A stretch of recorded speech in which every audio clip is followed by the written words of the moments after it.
Bonjour et bienvenue à l'atelier.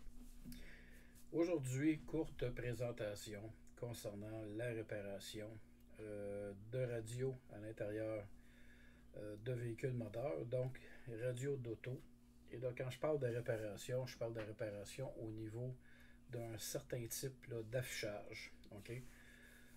Ça fait suite à différentes demandes que je reçois depuis un certain temps, étant donné que j'en ai fait plusieurs.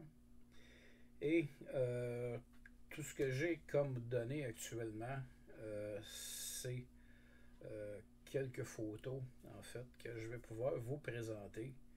Et si vous pensez être en mesure d'effectuer vous-même ce type de réparation-là, ça vous aidera à comprendre de quelle façon il faut procéder pour réparer l'affichage de votre appareil radio. Alors ici, je vous présente en fait la première voiture sur laquelle j'ai effectué ce type de réparation-là, qui était mon ancien véhicule, donc une Pontiac Grand Prix 2006.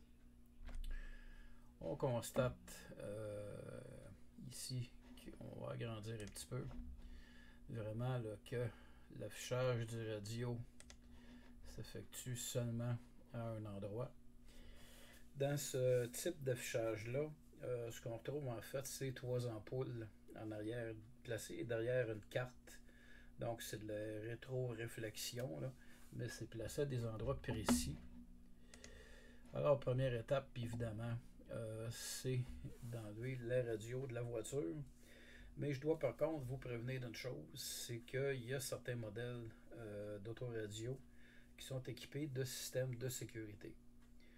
Donc, lorsque la radio n'est plus équipée, ou plutôt alimentée de courant, il y a souvent un système de sécurité qui va se mettre en fonction. Et à partir de là, il faut, soit si vous avez dans un manuel une procédure très spécifique, vous effectuez cette procédure-là. Sinon, il faut se rendre là, habituellement chez le concessionnaire du véhicule qui va vous facturer malheureusement un certain prix pour débarrer à l'aide d'un code votre radio. Dans le cas de celui-ci, c'était une vraie farce parce que bon, c'est un modèle GM et la protection qui était sur ce modèle-là, qui existe encore, qui est le modèle Tefloc ou la marque Tefloc, peu importe. Donc évidemment, dès qu'on débranche la radio, le système de sécurité se met en fonction.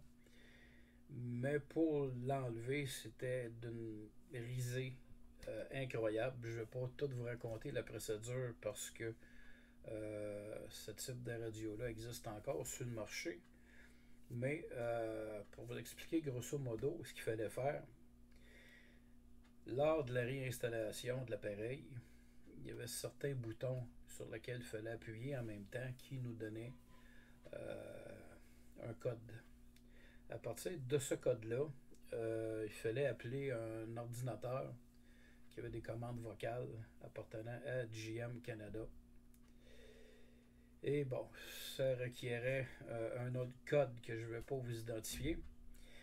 Une fois tous ces codes-là donnés, l'ordinateur de GM nous donnait tout simplement vocalement un code à entrer dans la radio et le radio était débarré. Vive la sécurité! Ah, pas de bon sens. Alors, la radio enlevée. On procède au démontage de l'appareil. Donc, on y va tranquillement.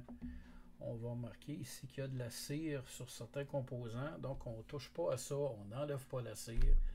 Cette cire-là sert tout simplement d'isolation contre l'humidité, étant donné là, que l'appareil est à l'extérieur, est assujetti souvent au froid, à l'humidité.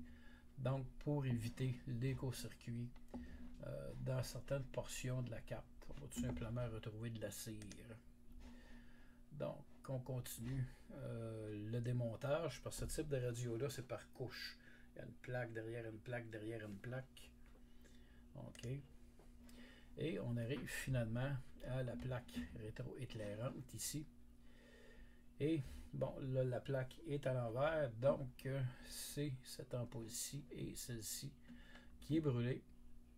Évidemment, de commander, si on veut, les ampoules qui sont là, c'est pratiquement impossible. Donc, il faut trouver une autre solution. Une des solutions, j'en ai quelques-unes, mais je vais vous donner celle-ci. C'est d'utiliser, par exemple, des ampoules de 12 volts à 30 mA. Donc, ils vont faire le travail. Seul petit problème avec ces ampoules-là, évidemment, c'est que ce ne sont pas des broches qui sont en bas, mais des fils, donc c'est flexible. Alors, la seule façon de stabiliser le tout, c'est ce qu'on voit ici, à côté des fils, c'est de la colle chauffante. Donc, on va placer la colle chauffante assez basse de l'ampoule. C'est très stable, en roulant, ça ne se défera pas, ça ne bougera pas. Ça va très très bien fonctionner. Et l'erreur que j'ai faite, c'était la première fois que je changeais ça sur ce type de radio-là. Puis ça a été de ne pas changer la troisième en même temps. Donc, résultat, ici, on a un très bel affichage. Et ici, c'est comme un peu suréclairé. C'est l'ampoule en fait restante qui éclairait un petit peu plus fort. Donc, de là le contraste. Mais j'aimais très bien ce type d'affichage-ci. Et lorsque j'en ai fait d'autres par la suite, évidemment, je n'ai pas répété la même erreur. On change les ampoules, on les change toutes pour des ampoules identiques. En espérant que vous avez apprécié cette courte vidéo, je vous dis merci et à la prochaine.